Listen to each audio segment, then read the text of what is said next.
Hello everyone, my name is Alexander Smith, and welcome to my guide on how to build a gaming PC. This guide is divided into 3 sections. The first is the parts. In this section, we will learn all the parts needed to build a gaming PC, what they are called, and a little bit about how they work. The next section is the purchase. In this section, we will learn where these parts can be purchased and some things to consider when buying each part. The final section is the build. In this section, we will learn how all the different parts are connected together into one complete gaming PC. The parts number 1, the computer case. The computer case contains all the other parts of the computer.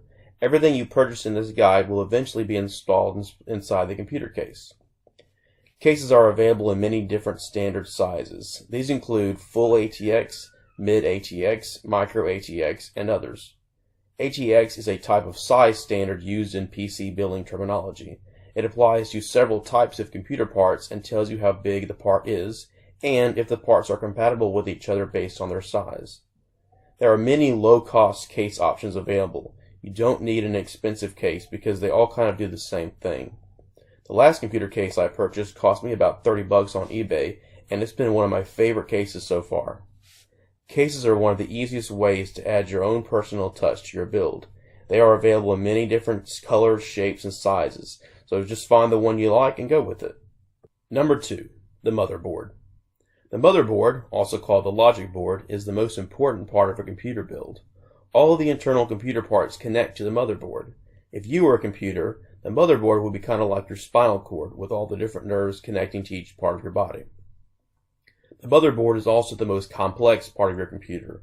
There are many different types of connections and parts to a motherboard, and handling motherboards can be intimidating. Luckily these days they are well marked, and as long as you are gentle with them, they won't give you any problems. The motherboard connects to all the internal components of your computer, so it's important to buy one that is new and up to date so that it works with all the different parts you buy. Motherboards are also standardized, and by that I mean that as long as you choose a newer model, the cheaper ones will likely have all the same connections and the same basic features as the more expensive ones. Number 3, the CPU or processor. The CPU is considered to be the brain of the computer. A powerful CPU is critical for a good gaming PC. If you intend to play any graphically demanding games, your computer will need a good CPU to run them well. The CPU is a small part, about 1 by 1 inches wide, and it fits directly to the motherboard using standardized socket types. The socket is the part of the motherboard that your CPU fits into. They are designed to fit specific types of CPUs. Most computer parts have fans built in or simply rely on case fans for cooling, but a CPU needs its own individual cooling. CPU fans are often included with CPUs themselves, but if not, you will need to purchase a separate one. CPUs can get very hot, so a good fan is important. Number 4, the power supply. The power supply, as the name suggests, supplies power to the entire computer. Without it, the computer simply won't work. Power supplies are rated in watts. They are generally available one size, which is ATX, but smaller sizes are also available depending on your build. So if you were building a mid ATX or a micro ATX case, you'd want the same type of size power supply for that case. The power cord for your computer plugs directly into your power supply. If you ever plugged a desktop computer into an outlet, the part the other end was connected to was the power supply. Power supplies are plug and play. They don't need any fancy setup, they just work. Number 5, the graphics card. The graphics card is by far the most important part for PC gaming. PC games often have very high quality graphics, and for that, the graphics card does all the heavy lifting. The graphics card will probably be the most expensive part for your gaming PC build, but that's okay. If you're going to spend a lot of money on your build, the graphics card is the best investment. The graphics card connects to your monitor, which displays the information processed by the card. It can connect via HDMI, DisplayPort, DVI, or other connection. Just make sure your monitor is compatible with whatever card you choose before you buy it. Graphics cards, just like CPUs, produce a lot of heat. Graphics cards can be quite large, and a big part of the size is dedicated to fans and cooling. Number 6, memory or RAM. RAM stands for Random Access Memory. RAM helps your computer multitask, and the more you have, the better it can do that. Think of RAM as like a bunch of little helpers that work to keep the CPU focused and complete various tasks so the computer never gets bogged down. RAM is sized in gigabytes, which is written as GB. Modern computers usually need 8 gigabytes at minimum, but I would recommend 16 for any kind of gaming PC build. RAM, like the power supply, is plug and play.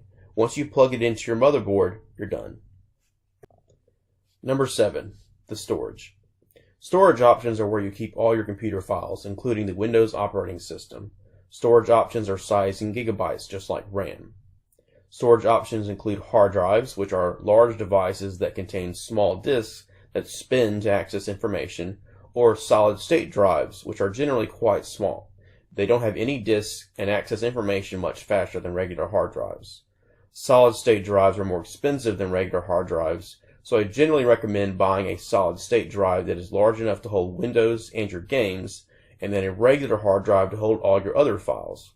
That way, Windows and your games can run as fast as possible, but you don't end up spending so much money to hold all of your files in one solid-state drive. Number 8, optical drives. Optical drives include any device that reads CDs, DVDs, or Blu-ray discs. Optical drives come in standard sizes, and as long as the case you buy says it has a spot for an optical drive, you can install one pretty easily. Optical drives are not required for PC gaming. You can install Windows with a USB drive or an external drive, and games can be installed through online services like Steam or Origin. I haven't had an optical drive on my computer in many years because I download everything, and if I need to install Windows, I use one of the options I previously mentioned. So now we move on to the next section, the purchase. The most important question here is, where do you find the parts you need? I nearly always recommend Newegg.com, which is why I placed it at the top of the list. Newegg has every type of computer part you could possibly need, and the reviews are from people that build computers just like you, so you can easily figure out which parts are the best for your needs. I also include Amazon.com and eBay.com on the list because sometimes if you want to save some money, you can search those websites for the parts you already found to see if you can find them for a better price. Sometimes you can, sometimes you can't, but it's worth a shot if you're on a budget. Alright, so before we move on to the rest of the purchase, let's go over a simple example for figuring out what you need for your computer. Let's take a recently released game, for instance, Call of Duty Black Ops 4. Let's say this is the main game you want to play and you need to figure out what kind of computer to build to play it. The easiest way is to find the recommended system requirements and make sure your computer is at least at that level. Here we see the operating system needs to be Windows 10. The CPU has to be an Intel i5 2500 or better, or a Ryzen R5 1600X or better. Your computer must have at least 12 gigabytes of RAM or more. It must have a graphics card equal or better than an NVIDIA GeForce GTX 1060 6GB or an AMD Radeon RX 580. Don't be intimidated by any of these terms for the CPU or the graphics card because I will explain them both later on in this lesson. Finally, it must have at least 55 gigabytes of space available. So with all this in mind, let's move on to the purchasing of your computer parts. The purchase number 1, buying the case. The most important thing is to choose a case based on your needs. I currently have an ATX mini tower that is black with blue lighting. I like the smaller size, but it's also harder to install parts inside because there's less room. Look at the size for each case and figure out which one fits your needs the best. Choose the colors you like and the style you like. ATX mid-tower is generally the best size for a beginner, so that's the one I recommend for you. Most cases have built-in fans, and you should definitely choose one that has them. You can install fans in any case or replace them, but for a beginner, it's really a lot easier to have them pre-installed. Number 2, buying the motherboard. Motherboards come in an ATL or AMD chipset. Remember how the Call of Duty requirements mention either an AMD or an Intel CPU? Well, motherboards are designed for one or the other. Both are good options, but AMD is generally cheaper. Just remember, if you buy a motherboard with an AMD chipset, you also need an AMD CPU. The size of the motherboard fits to your case, so when you find the case you like, it will tell you what size motherboard it can fit.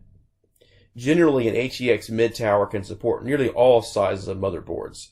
I recommend a standard HEX size motherboard simply because it is bigger and more room means an easier build. As I mentioned before, your CPU will fit to your motherboard directly into a socket.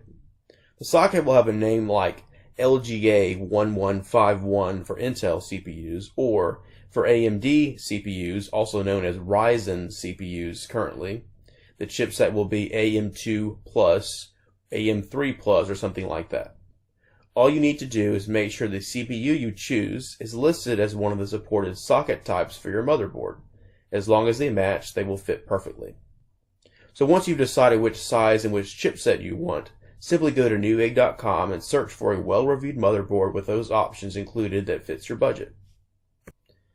Number 3. Buying the CPU. As I said before, CPUs are offered in Intel or AMD chip types. Both are great, but again, AMD is generally cheaper. Their new Ryzen CPUs especially are very, very good CPUs, and they're pretty good for the money. The socket type is important, but it doesn't really affect speed or anything like that. Once you know how fast your CPU needs to be, just look at some of the top CPUs in your budget and then pick one that's fast enough and matches the socket type for your motherboard. CPUs are classified by generation and by gigahertz, which is the speed of the CPU. 4 gigahertz is faster than 2 gigahertz. 8000 is a higher generation and generally more powerful than the 3500 generation. The Call of Duty requirement, for instance, says you need at least a 2500 generation Intel CPU. So if you go to newegg.com and search for Intel CPUs, all you need to do is find one that is 2500 or higher and is within your budget. Number 4. Buying the power supply. Power supplies are rated in watts, so the higher the better. You can use various websites to calculate how much wattage you need for your build, but generally 750 watts or higher is recommended. Power supplies come in standard sizes, with standard HEX being the most popular. The main consideration with power supplies is future-proofing. I always recommend buying a bigger one than you need because there's nothing worse than upgrading your PC later on, only to discover your power supply is too weak to run your new parts. Number 5. Buying the graphics card. Alright, so open up your wallet because this part will be the most costly by far. Graphics card types are available by NVIDIA or ATI, also known as AMD. These companies basically make chips that do all the hard work, and then different companies make cards that contain those chips. There's companies like MSI or Gigabyte that make these cards, but those names aren't really important. What's important is whether or not it is an NVIDIA or AMD and how much video RAM the card has. Just like a CPU, the power of a graphics card is based on the generation number. An NVIDIA GeForce GTX 1030 is an inferior card to a 1070. The Call of Duty requirement mentions an NVIDIA GeForce GTX 1060 or higher, or an AMD RX 580 or higher. So when you go into newegg.com, simply find a card that fits that generation number or higher, and you will be good to go. Video RAM, just like regular RAM, is something built into the card to help it think and multitask. The higher the video RAM, the more powerful the card. So for instance, a 6 GB card is generally more powerful than a 2 GB card. Number 6. Buying the memory, or RAM. RAM is generally available in two types, DDR3 and DDR4. You don't need to know much about what these terms mean, beyond knowing that DDR4 is a newer type of RAM. Just go back to the motherboard you chose, and it will tell you the exact type of RAMs you can buy to fit it. RAM can be expensive, but it is very important for your computer. I recommend 2 8 GB sticks or one 16 GB stick for the best performance. If you need more RAM later on, you can easily add it when more money is available. Number 7. Buying storage drives.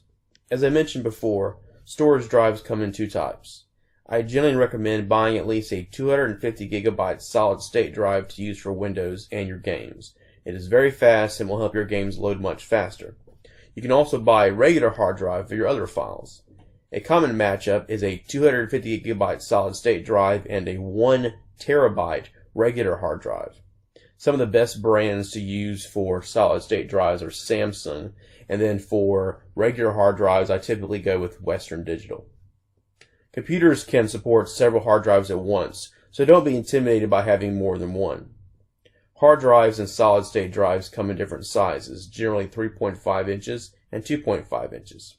The case you purchase will tell you how many slots it has per size. Drives connect to your motherboard through a connector called SATA. It's a type of cable, and when you buy a hard drive, it will usually be included with it. If not, you can easily purchase it separately. Number 8. Buying optical drives. If you decide to purchase an optical drive, you need to know what kind of disc you want to use. Nearly all optical drives will accept CDs and DVDs and can burn them as well. If you want to play Blu-rays, you will need to buy one that specifically says it is a Blu-ray drive. Before you buy an optical drive, make sure the case you chose has a slot for it. The best way to do this is to read through the case information listed online and just see if it's listed. Finally, optical drives, just like hard drives, use SATA connectors. Alright, time to wrap it up. The main thing is to keep it simple. Unless you're ready for a challenge, don't worry about liquid cooling, overclocking, or anything else that's off in the weeds. Gaming PC builds can be very simple or very complex depending on your skill level. Start with something simple that does what you want it to do and just go from there. I highly recommend writing out a list of all the parts you need, and as you find parts you want, write them down so that you know what they are, what sockets, size, and everything else they are listed as, so you can be sure they all fit together. Newegg has a very simple list system that you can use to keep track of everything you need. As I said before, and I'll say it again, double check the compatibility of your parts. If the CPU is an Intel chipset using the socket type LGA 1151, then make sure the motherboard accepts an LGA 1151. Remember, everything connects to the motherboard, so as long as you know what parts are compatible with it, you can't go wrong. Finally, there are some additional things you might want to consider. Unless you have a copy of Windows 10 sitting around, I would recommend buying it. I would also recommend a good set of screwdrivers with magnetic tips and an anti-static wristband. Static electricity can damage the components of your build, and you definitely want to avoid that. So by now you know what each part does and what it's called. You have also researched and purchased all the parts you need for your build. They are probably all stacked up in boxes in the middle of your living room, ready to be assembled into an awesome gaming PC. The first step is to find a nice, clean, well-lit, dust-free area to do your build. This might be your living room, this might be your garage, but make sure it is well lit and clean. Second, double check your list. Make sure you have all the parts you need and that each box is accounted for. Once you have your area set up and you have all the parts you need, go ahead and open up all the boxes so you don't have to deal with stubborn boxes later on when you're halfway in the middle of your computer build. Finally, get your tools set up and placed nearby so you can easily access them while you're assembling your computer. Step 1. Setting up the case. Position the case on its side. The motherboard will be mounted to the flat metal interior portion of the case, and the only way to get to this is to remove the side panels. So take the side panels off, lay it on its side, so you can access the interior of the case. Next, gather all the pieces that came with the case. This generally includes a bunch of screws and studs and things like that. Put them all in a bowl and try not to lose them. To set up for your motherboard install, take the motherboard out of its box and hold it down into the interior portion of the case. You will see small holes in the motherboard where you would need to use screws to mount it to the case. Once you've figured out where the screws will go, remove the motherboard and then find the small mounting studs that came with the case and install them in the locations where the motherboard holes were. There will be pre-drilled holes for you that are threaded that you can simply screw the studs into. Lastly, locate the wires that go to the case fans, lighting, and buttons and secure them outside of the case to keep them out of your way. Step 2. Install the power supply. Take the power supply unit and place it inside the mounting location of the case. The case manual will tell you where it should go. After the unit is placed, secure it using screws that came with the case or the power supply unit. Move all the power supply wires out of the case to keep the workspace clear. Make sure the power supply switch is set to off. Step 3. Installing the motherboard. The most important thing to remember with the motherboard is to be very super extra gentle. The motherboard is very delicate and vulnerable to damage. Don't drop it or bump it into anything. Before you install the motherboard into the case, see if you purchased a CPU cooler to go with your CPU. If you did, install the CPU cooler mount to your motherboard using the manual for guidance. Once that is finished, place the motherboard inside the case on top of the mounting studs you previously installed and secure it with screws to the studs. Locate the connections for all the remaining parts. There will be a chart that comes with your motherboard that will tell you where everything is. Slots for the CPU, the RAM, the graphics cards, and all the other parts will generally be very clearly marked. Finally, locate the largest cord from the power supply and plug it into the motherboard. This will generally be a 24-pin connector. Step 4. Installing the CPU. This is probably the scariest step for most people, but it really shouldn't be. Again, be extra careful with the CPU. Don't drop it or lose it. It is very small. Open the CPU socket on the motherboard. This is usually done with a small locking handle or a lever. Place the CPU firmly in place in the socket. Check to be sure the little pins line up. There's usually a little one corner that is angled that matches an angled corner on the CPU. Just place the CPU on top of that little section. Make sure that corner lines up and you're good to go. Once that's done, you can secure the CPU by locking the lever or handle back in place. It does take some effort, so don't be scared. Finally, install the rest of the CPU cooler on top of the CPU using the cooler manual as a guide. Step 5. Installing the storage drives. Locate the mounting locations for the type of drives you have, and then install them using the screws included with the case. Make sure the backs of the drives, where all the wires go, are actually facing the motherboard. That way you have easy access when connecting everything together. Next, connect the appropriate power cable to the drives. They will usually be marked as SATA or HD, so you know which is which. Finally, connect the drives to the motherboard using the included SATA cables. The motherboard has a SATA connector that starts with SATA 0 and goes up from there. SATA 1, SATA 2, etc. Just connect them in that order. Your very first hard drive, which is the one that will contain Windows, should usually be connected to SATA 0. Step 6. Installing the graphics card. At the back of the case, usually to the left of the motherboard when you're looking down on it, there are a bunch of removable plates. Look for the connector on your motherboard that reads PCIe or PCI Express. Remove the two plates to the left of that connector. Next, take your graphics card and firmly seat it into the PCIe connector. Then secure the card to the case with the screws you removed from the plates. Finally, connect the graphics card to the power supply unit using the proper cables. They are usually labeled PCIe or PCI so that you know which one to use. Step 7. Installing the memory or RAM. This part is very easy. Simply locate the RAM connectors on the motherboard using the included chart and then open the tabs and insert the RAM. It only goes in one way because one side is slightly larger than the other, so just double check that before you try to seat it. Once it's seated properly, close the tabs and you're done. Step 8. Installing the optical drives. Locate the case mounts for the optical drives using the included case documentation, and then install them using the included screws. Again, just like with the hard drives, make sure the back is facing towards the motherboard. Next, connect the optical drives to the power supply unit. Typically, optical drives will also use the SATA power cables. Finally, connect the optical drives to the motherboard using the included SATA connectors. Step 9. Case fans and wires. Locate the case wire connectors on the motherboard using the included graph. There's one primary cluster where all the case wires usually go, and then there are several connectors labeled fan located in various locations. Simply connect each wire to the appropriate spot. For the fan connectors, it usually does not matter which one you use, as long as you just plug into the one that is the closest to the actual fan. Alright, so now it's time to wrap it all up and put the finishing touches on everything. All the wires in your case can be routed away from fans and other components using zip ties. This keeps them out of the way and keeps the build looking clean. Double check to make sure everything is completely secured and then tidy up the interior of the case and put the case panels back on.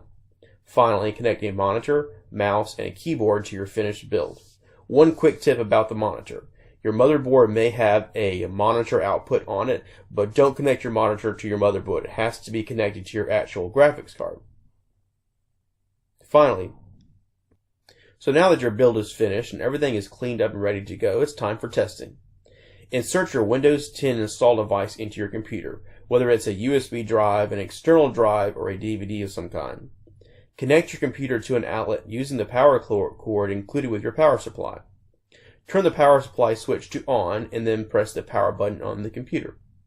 If for some reason the computer does not turn on, the most likely culprit is a missing connection or a faulty part. Simply make sure your switches are on and that each part has power going to it. Double check the power supply especially. Building a PC is a very enjoyable experience. It can be extremely rewarding as well. However, because there are so many different parts involved, sometimes things can go wrong. If you get stuck, check out the websites below or just do what I do and Google all your issues. Most likely, someone else has experienced the same problem and can help get you through it. So there you have it, folks. I hope this guide proved to be of some help to you on your gaming PC journey. Best of luck in your builds, happy gaming, and thanks for watching.